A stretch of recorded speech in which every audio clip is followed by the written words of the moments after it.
बिस्मिल्लाहिर्रहमानिर्रहीम अस्सलाम वालेकुम। किस तरह मेरे सारे भैन भरा ठीक ठाक हो। अज असी बना लगे हैं टिंडे गोश्त टिंडे चिकन।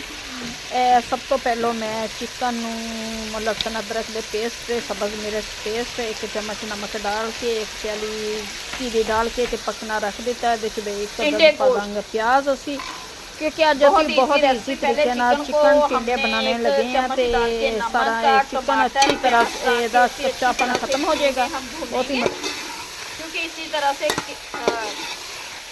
चिकन का कच्चापन दूर हो जाता है।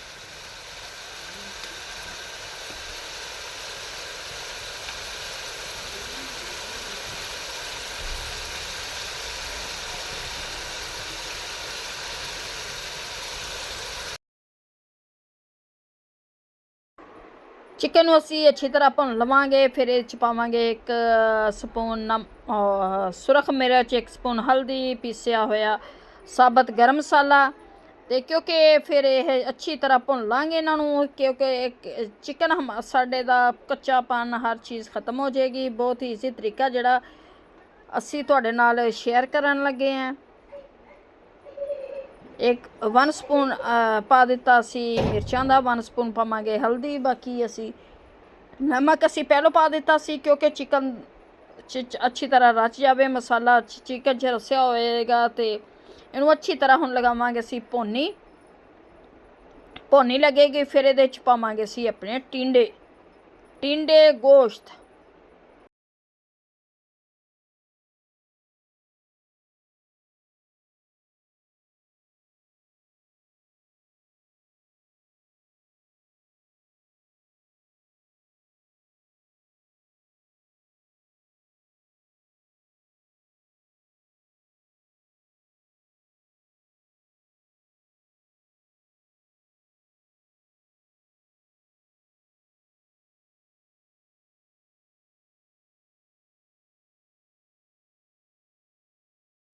चिकन असी अच्छी तरह भुन लिया तो हुण ये असी सुटांगे टिंडे क्योंकि टिंडे गोश्त बड़े मसे दे कच्चे कच्चे सारे टिंडे असी कुछ असी कट ले ने कुछ असी साबत रखे ने।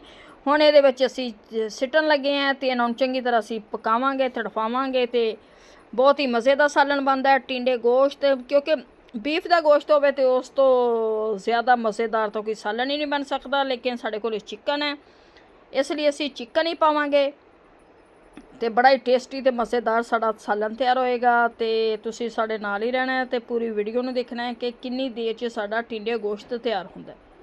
बहुत जल्द तैयार होंदा क्योंकि सानू भी थोड़ी जल्दी सी इसलिए असी पहलों चिकन अच्छी तरह से घ्यो च भुन लिया तड़फा लिया तो हुण इहदे च असी टिंडियां नूं तड़फावांगे तो टिंडे पकावांगे असी अच्छी तरह।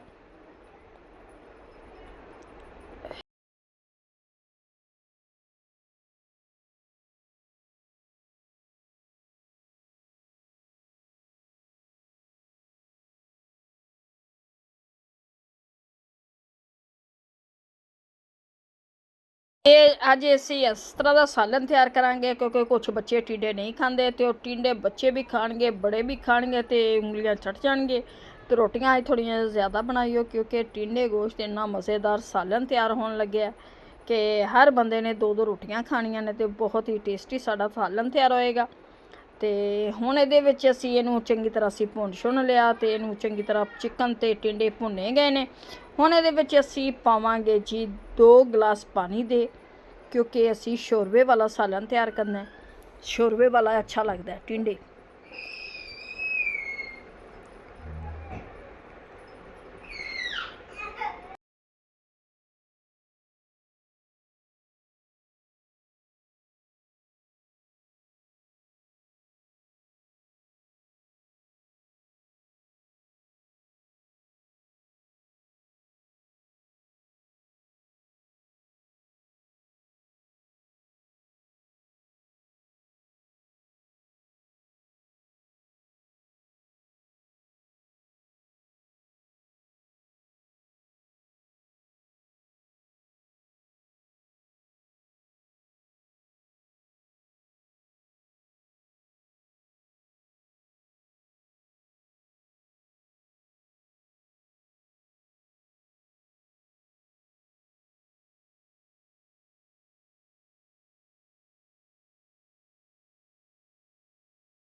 ਚੰਗੀ ਤਰ੍ਹਾਂ ਭੁੰਨ ਲਿਆ। ਹੁਣ ਪਾ ਦਿੱਤੇ 2 ਗਲਾਸ ਪਾਣੀ ਦੇ ਤੇ ਇਹਨੂੰ ਅਸੀਂ ਸਿਰਫ 5 ਮਿੰਟ ਪਕਾਵਾਂਗੇ।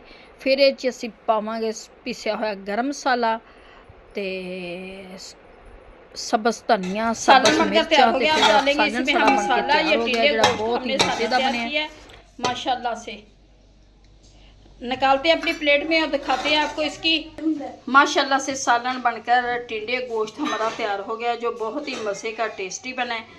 उम्मीद है कि आप लोगों को आज की हमारी रेसिपी अच्छी लगेगी। अगर अच्छी लगे वीडियो को लाइक, चैनल को सब्सक्राइब कर देना। अब दे हमें इजाज़त, मिलती है नेक्स्ट वीडियो में। खुदा हाफिज़।